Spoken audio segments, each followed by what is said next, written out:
في ناس كتير يعني عملت لي منشن لدكاترة كتير وتجارب كده بس.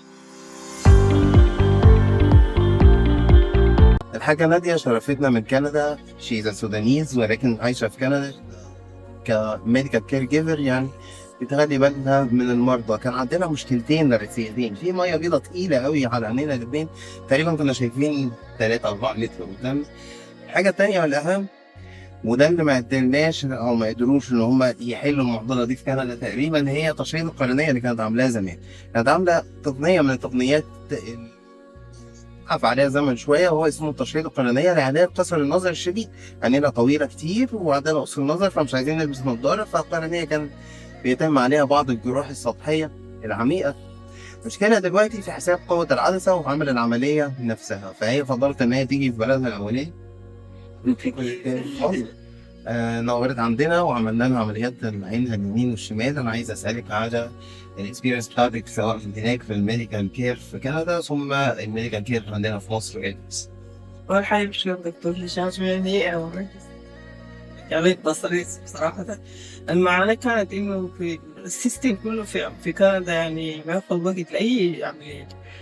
أنا لما حسيت إنه نظري بدأ يقل بعد ما كنت عاملة تصحيح النظر من بدري في التسعينات، فهو خدتني في الويتنج ليست مدة طويلة يعني، فحسيت إني بديت أتعب والنظر الشغل بقى صعب وآلام ودموع كده. وسبحان الله ربنا يسر لي وتعرفت على دكتور هشام، والحمد لله يعني من أول يوم عملت معاينة ما أخذ يومين عملوا لي العملية الأولى. صراحة كنت خايف إنه النتيجة يعني ما تكون 100%، يعني النظم هيتحسن فيما 30. الحمد لله فاجأت إنه نظري رجعت زي 6/6. العمليات كانت سهله او صعبه عليك؟ خدنا وقت قد ايه جواها؟ صراحة العملية ما أخذت وقت كتير، يمكن 20 أو 25 دقيقة. ده كامل من اول ما دخلتي لغايه ما خرجنا، انما تقريبا جوه العمليات تقريبا بنقعد حوالي 4 إلى 5 دقايق تقريبا. الحمد لله. كانت متعبه او لا؟ صراحة كنت متخوف شوية من مسألة التخدير، لكن صار يعني كويس إنه في كويشنير قبل العملية وتحت كل الحاجات اللي عندي وعندي حساسية من إيش الضغط وكده كده.